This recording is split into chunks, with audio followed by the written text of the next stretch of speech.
On a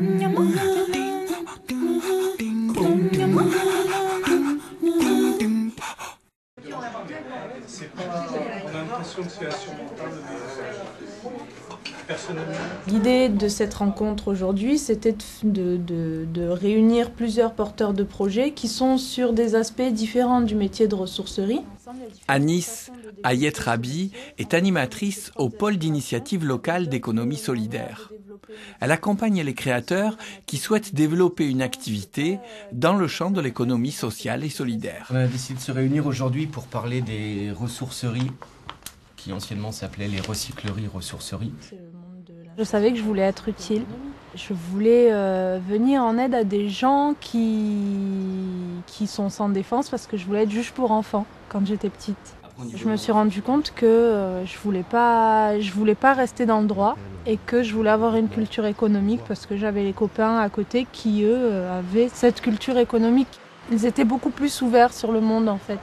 Je suis allée en économie, j'ai fait une licence et j'ai découvert qu'il y avait un master ressources humaines.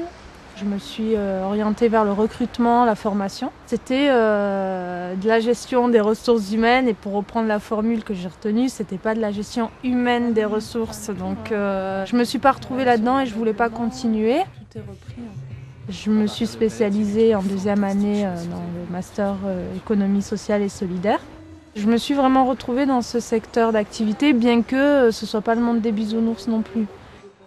Dans mon parcours, moi, je me suis plus spécialisée sur la création d'activités, parce que ce qui fait finalement la vie économique d'un pays, c'est l'activité. C'est ce qui va créer de l'emploi.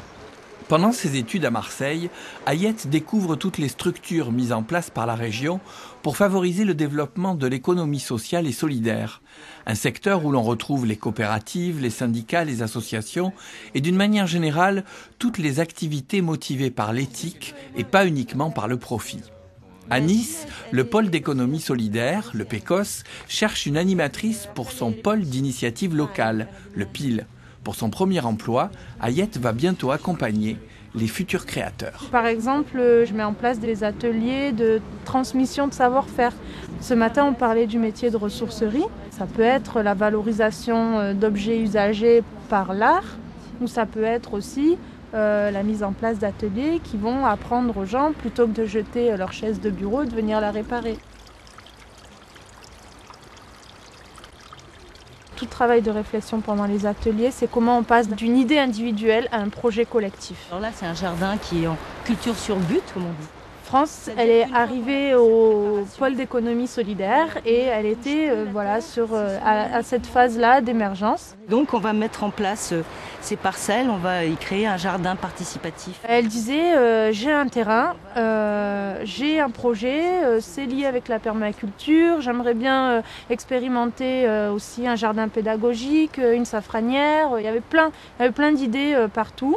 C'était pas structuré et elle m'a dit déjà je sais pas si c'est réaliste, est-ce que tout est possible de faire sur le même terrain, juridiquement je sais pas si c'est faisable, économiquement je sais pas si c'est viable parce que ça correspond aussi à un projet de vie, j'ai envie de changer de vie et est-ce qu'on pourrait en vivre de ce projet, j'aimerais bien aussi créer un poste en insertion pour une personne qui serait dans un parcours d'insertion, est-ce que ça c'est possible aussi? Ce que tu veux montrer c'est aussi que, étant donné que le site est classé en zone Natura 2000, et elle avait aussi des questions sur le plan agricole. Est-ce que je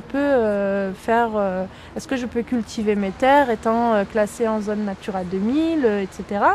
Donc tout ça, l'accompagnement qu'on a eu au PIL, c'était pour répondre à toutes ces questions.